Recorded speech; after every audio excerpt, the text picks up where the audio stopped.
ressentait des douleurs de travail. C'était le soir. La forêt était couverte de nuages noirs.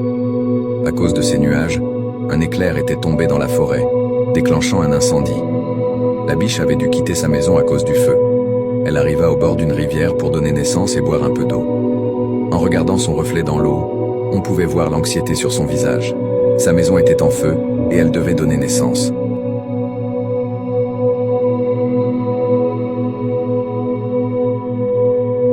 Alors qu'elle allait boire de l'eau, elle entendit un bruit de mouvement dans les buissons à sa gauche. Elle tourna la tête et vit un chasseur qui la visait avec une flèche.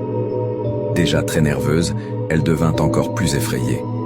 Elle pensa à s'enfuir, mais en se tournant vers la droite, elle vit un lion féroce caché dans les buissons, prêt à l'attaquer. La biche regarda autour d'elle. À sa gauche, le chasseur. À sa droite, le lion. Derrière elle, la forêt en feu. Devant elle, une rivière profonde remplie de crocodiles. La mort l'entourait de tous côtés. Elle ne pouvait pas traverser la rivière. Il n'y avait aucune issue. La biche réfléchit intensément pour sauver sa vie, mais elle ne trouva aucune solution. Alors elle se dit, « Puisque ma mort est si certaine, pourquoi avoir peur?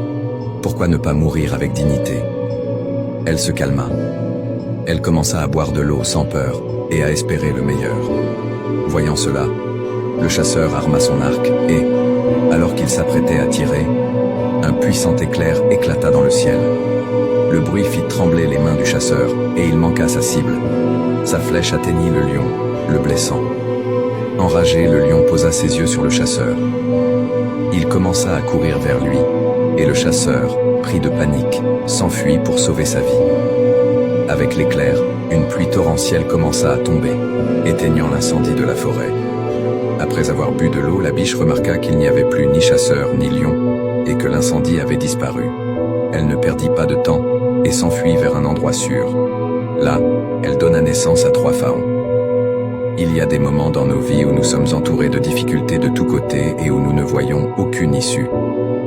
Mais il ne faut jamais perdre courage dans ces moments-là. Peu importe les problèmes qui surgissent dans votre vie, n'en ayez pas peur. Affrontez-les ouvertement et pensez positivement. Car une fois que vous affrontez les problèmes avec courage et que vous pensez positivement, vous retrouvez l'espoir. Et avec l'espoir, tout devient possible.